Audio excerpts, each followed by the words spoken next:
तुला 1 देतो, 2 देतो, 3 देतो असं काही न करता सन्मानपूर्वक झाली तर सगळे समाधानी आहेत. अगर नाही झाली तर मग रत्नागिरीचा भारतीय जनता पक्षाच्या कार्यकर्ता तसा सक्षम आहे. कोणाला खुमखुमी काढायची असेल, मिटवायची असेल तर आम्हीही तयार आहोत. अशा पद्धतीच्या धमक्या देऊ नये. शिवसेना आणि भाजपमध्ये जो वाद आहे नेमकं काय आहे? वाद हा तुमच्या मीडियाच्या दृष्टिकोनातून आहे, पण शेवटी भारतीय जनता पक्षाच्या कार्यकर्त्याचं हित पाहणं आणि त्याला सन्मानपूर्वक वागणूक मिळते की नाही यावर लक्ष पूर्ण पद्धतीने देणं हे भारतीय जनता पक्षाचा कार्यकर्ता प्रतिनिधी म्हणून आमच्या सगळ्यांचं आहे. आम्ही मंत्री आमदार होण्या अगोदर भारतीय जनता पक्षाचे कार्यकर्ते आहोत, म्हणून आम्ही जेव्हा पण जिथे पण बोलतो, ज्यासाठी पण बोलतो ते भारतीय जनता पक्षाच्या कार्यकर्त्याला योग्य मान सन्मान मिळावा एवढंच आमची इच्छा आहे. त्याप्रमाणे आता पुढच्या काही दिवसामध्ये पाहू काय होतं. कणकवलीत नेमकं काय होणार आहे? राणे विरुद्ध राणेच माझं आहे. तेच म्हणणं आहे, काही दिवस थांबा, घाई करू नका. तुमचे चॅनल अजून चालतील याची काळजी आम्ही निश्चित पद्धतीने घेऊ. सर, रत्नागिरीत तसाच वाद आहे. भाजप आणि शिवसेना, भाजपचे पदाधिकारी शिवसेनेची युती करायला तयार नाहीये. काही अपक्ष लढवणार आहेत तर काहींनी राजीनामा दिलाय. आपण रत्नागिरी जिल्ह्याचे संपर्क मंत्री आहेत भाजपचे, नेमकं काय बघा, परत सांगतो, भारतीय जनता पक्षाची ताकद ही 19 पासून 24 मध्ये भरपूर वाढलेली आहे. गावागावामध्ये आमचे असणारे कार्यकर्त्याचं जाळं असो, आमचं मतदान असो, सगळ्या बाबतीमध्ये भारतीय जनता पक्षाची ताकद वाढलेली आहे. ह्याची चांगली जाणीव आमच्या कार्यकर्त्यांना आहे, कारण का शेवटी ते गावागावात असतात.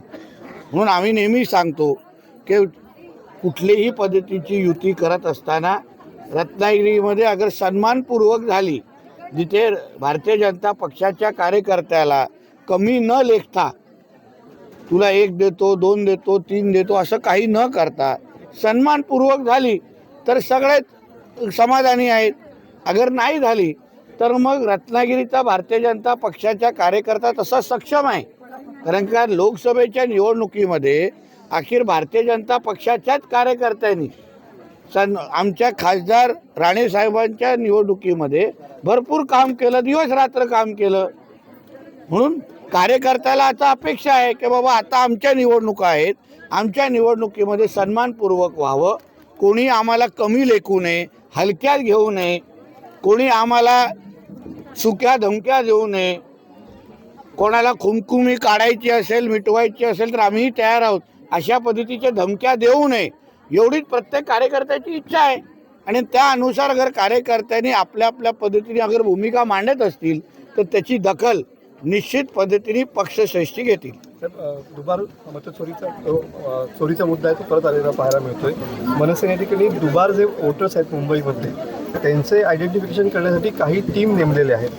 कसं त्या टीमला मी सांगेन ना, पहिलं जरा मोहम्मद अली रोडवर जावा, नल बाजारमध्ये जावा, बहिरमपाड्यामध्ये जावा, किंवा आमच्या इथे पण किनारपट्टीच्या काही भागामध्ये पाठवतो. कसे दुबार, चौबार, दसबार सगळे आहेत. हां, आणि ते नेमके आमचे आहेत का किंवा बांगलादेशी आहेत, रोहिंग्या आहेत, पाकिस्तानी आहेत. म्हणून अशा ज्यांना दुबार काही यादी घेऊन कोणाच्या घरात जायचं असेल ना, तर आमच्या हिंदू राष्ट्रामध्ये आमच्या हिंदूंच्या घरात जाण्याची हिंमत कोणी करू नये. हिंमत असेल तो मोहल्ल्यांमध्ये घुसा, विचारा तिथे कोण कोण किती किती राहत आहेत. मदरशामध्ये जाऊन विचारा काय काय चाललंय तिथे. याद्या दाखवण्याची एवढी हिंमत असेल ना तर तिथे जाऊन मोहल्ल्यांमध्ये घुसा आणि विचारा की कोण किती असतं, कसे असतं. सगळेच बुरखा घालून मतदान करणाऱ्या महिलाच असतात का, हेही थोडं तपासणी करा. तिथे बडवण्याची भाषा करा ना जरा मोहल्ल्यामध्ये जाऊन, मग आम्ही बघू. सर, आपल्याला आयोगाची नोटीस आली आहे. आपण राज्यासाठी कुठला आयोग? अल्पसंख्याक माझ्या हातात आलेली नाही. त्यांनी त्याचं काम करावं, मी माझं काम करतो. हां, हिंदू राष्ट्रासाठी, हिंदुत्वासाठी मी सदैव बोलत राहणार. त्यांना त्यांचं काय काम करायचं असेल त्यांनी नोटीस पाठवत राहावं. सर, आज कार्यक्रमाला राष्ट्रसेविका समितीच्या धन्यवाद. कार्यक्रमाबद्दल विचारलं. काय एकूणच सांगाल, कारण मगाशी तुम्ही त्या अनावरण देखील केलेलं आहात. नाही, क्रांतिकारक फडकेजींच्या शिलालेखाचा अनावरण आज ह्या गावामध्ये झालं. त्याचबरोबर राष्ट्रीय समिती आणि रेणुका प्रतिष्ठान मिळून, रत्नागिरी मिळून हा अतिशय सुंदर आणि महिला सशक्तीकरण आणि महिला माता भगिनींना त्यांना सशक्त आणि स्वावलंबी आणि शक्तिमान बनवण्याच्या दृष्टिकोनातून हा अतिशय उपयुक्त असा कार्यक्रम आता इथे आयोजित केला होता. विविध क्षेत्रातला माता भगिनींचा मान सन्मानही केला.